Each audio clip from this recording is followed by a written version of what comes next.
Now, Huntington has a pretty long history of supporting independent filmmakers and cinemas.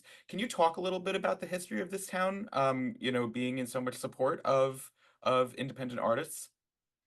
Yeah, well, I think that stems from the people who live here. The community has we have a very strong creative community that lives within the town of Huntington. Let's mention the town of Huntington goes everywhere from, Lloyd Harbor to Melville to Comag to Northport, East Northport, Fort Salonga, Cold Spring Harbor. It's just a huge East Northport. It's a huge community, and there's so many creative people have come from the town of Huntington.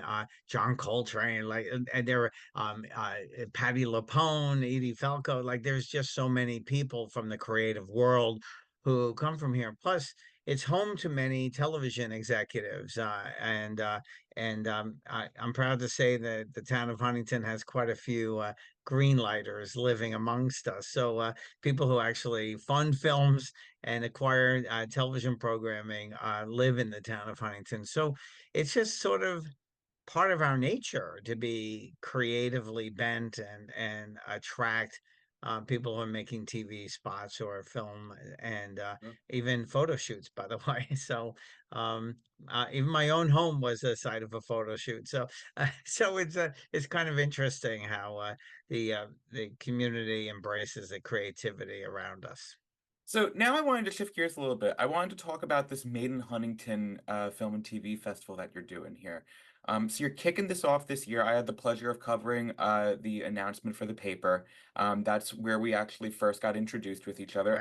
Right. I kind of really want to get the word out about this because I think it's a really great idea. What are you guys doing with the Made in Huntington Film and TV Festival? Right. Well, thank you. Thanks for endorsing the idea.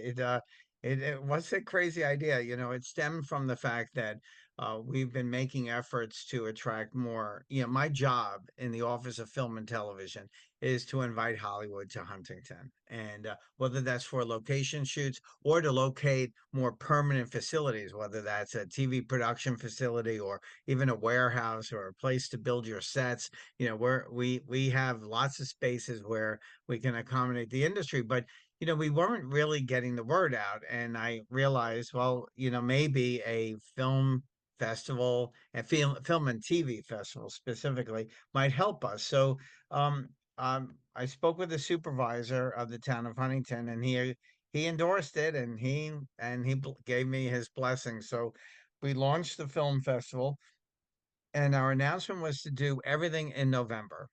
And for two reasons, we've created a fall program for November 7th through 10, and we also have a spring program for April 3 through 6.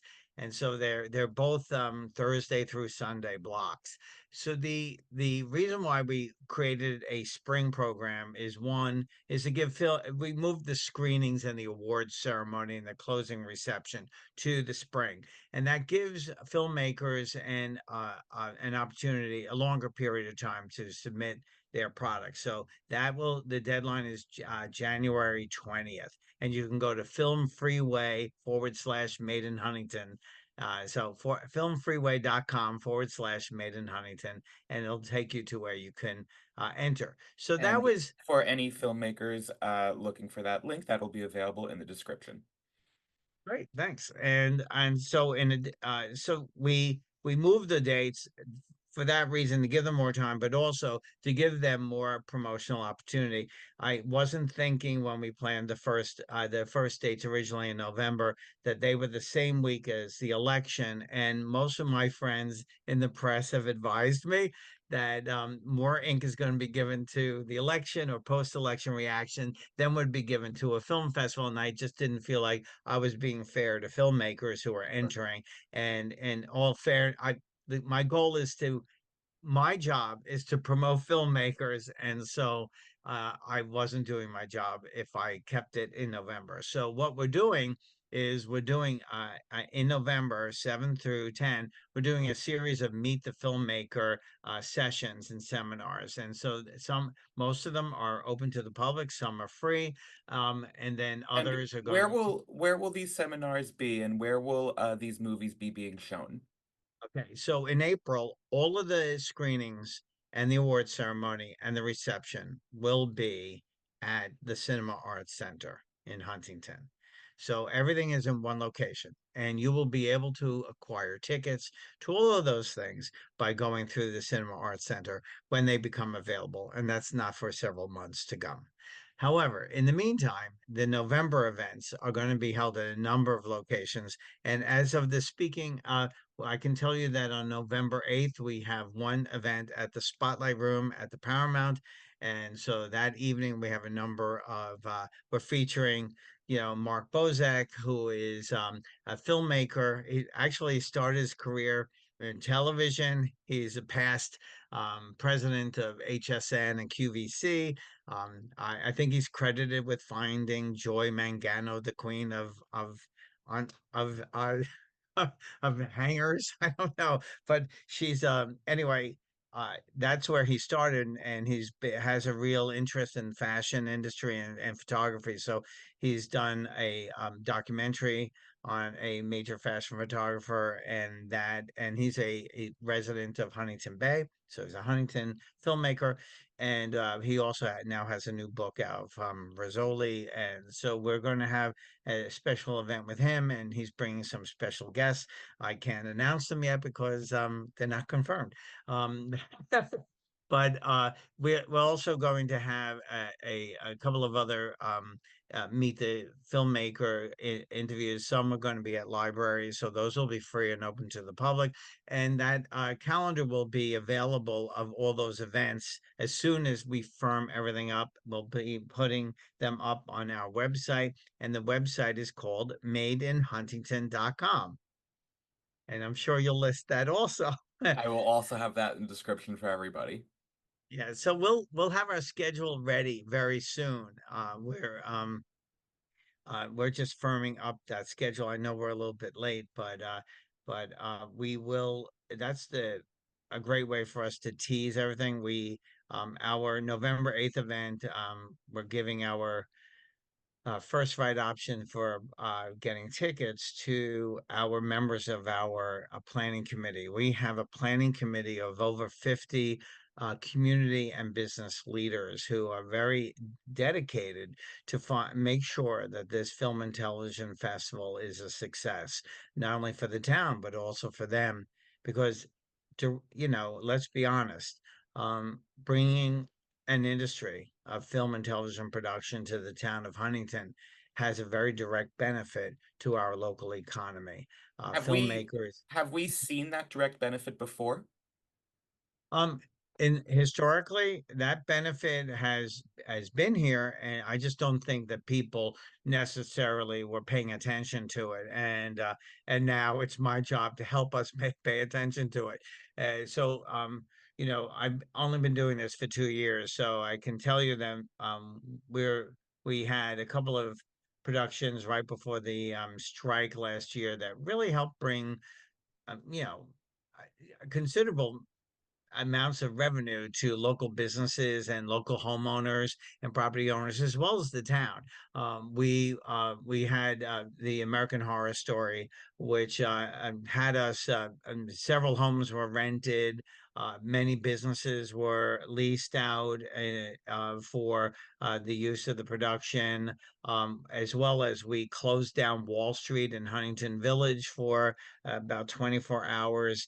And so when we did that, local businesses benefited because obviously the producer of that production had ample revenue to be able to compensate retailers for Fair, their yeah. inconvenience.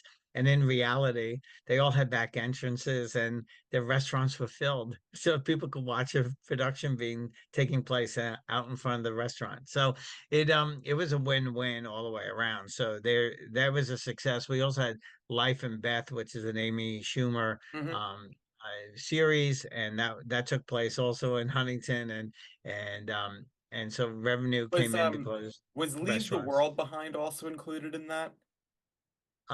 Yes, Leave the World Behind. It also Yes. came here.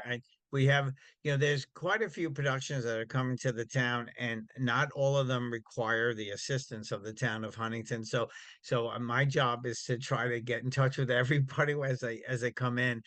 Like for example, we had Netflix was shooting up at Calmsett State Park this summer, so there was and there was also a Hulu shoot, and if you spotted a celebrity, yes, they were here. But it's not my job to tell you who's in town and when they're here. So discretion is my job. But if you saw them, or if you think you saw them, you did see them. And we had, ComSet is a state property, so that is dealt with New York State's Office of Film and Television, who, by the way, are very supportive to me in my role. So I kudos to them, and I love working with them. But they benefited from the productions there, and so I know that there were caterers being used, and there were transportation companies being used, and there were hotels being used, and that there were local retail stores that were being accessed. So that all supported a production that was controlled by the state, and I don't really have a tally on what was spent, but but I know we brought them here because they called me and said we need a Georgian mansion, and I said, "Oh, go to Comset." So that's what happens is we interact with each other quite a bit, and I often recommend people to properties that the town doesn't necessarily control. But I, I I just want to assure you that the town of Huntington has many, many resources that I'm very proud to say that the supervisor and his team get behind me every time we have a major production come here, or even a small production. Everybody across the board supports it, and I applaud them because this administration has done a terrific job of bringing people who really love having the film and television industry here.